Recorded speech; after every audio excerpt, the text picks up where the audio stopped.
Guys ಇಲ್ಲಿ ಇವನ ಹತ್ರ ಮಾತಾಡ್ತಿದ್ದೆ, ಏನೋ ಪಟ ಪಟ ಪಟ ಸೌಂಡ್ ಬಂತು. ಪಟ ಪಟ ಏನು ಸೌಂಡ್ ಅಂತ ನೋಡೋಣ ಬನ್ನಿ.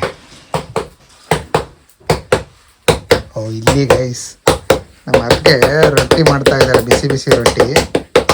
ಸೊ ಹಳ್ಳಿಲಿ ರೊಟ್ಟಿ ಹೆಂಗೆ ರೆಡಿ ಆಗುತ್ತೆ ಅಂತ ತೋರಿಸ್ತಾ ಇದ್ದೀನಿ ನೋಡಿ. ಈ ಥರ ಪಟ ಪಟ ಪಟ ಅಂತ ಕೈಲಿ ಬಡ್ದು ಅದು ರೊಟ್ಟಿ ತಟ್ಟೋದು ಒಂದು ಕಲೆ ಗೈಸ್. ಸೊ ಬಿಸಿ ಬಿಸಿ ರೊಟ್ಟಿ ರೆಡಿ ಮಾಡ್ತಾ ಇದ್ದಾರೆ.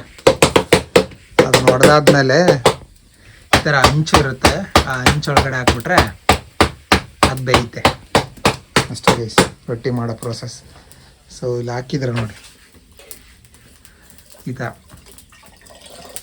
ಮೇಲ್ಗಡೆ ಹಿಂಗೆ ನೀರು ಅಂಟಿಸ್ಬೇಕು, ಹದವಾಗಿ ಬರೋಕ್ಕೆ ಬಿಸಿ ಬಿಸಿಯಾದ ರೊಟ್ಟಿ. ಸೊ ಗೊತ್ತಾಯ್ತಾ, ಇದು ರೊಟ್ಟಿ ಮಾಡೋ ವಿಧಾನ. ಅಲ್ಲಿ ಮಾಡಿರೋ ರೊಟ್ಟಿ ಎಲ್ಲಿದೆ ಅಂದರೆ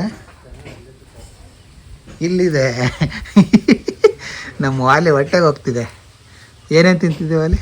ತತ್ತಿ ಪಲ್ಯ ರೊಟ್ಟಿ, ತತ್ತಿ ಪಲ್ಯ ಬಾರಪ್ಪ ಸ್ಟೈಲಿಂದ. ಹೂಕೋಸು ತತ್ತಿ ಹಾಂ ಹುರಿದು ಹಾಂ ಪಲ್ಯ ಮಾಡಿ ಮಸ್ತ್ ಮಾಡಿಕೊಡ್ತಾರಲ್ಲ. ಹ್ಞೂ ಪುಣ್ಯ ಮಾಡಿದೆಯಲ್ಲ, ಪುಣ್ಯ.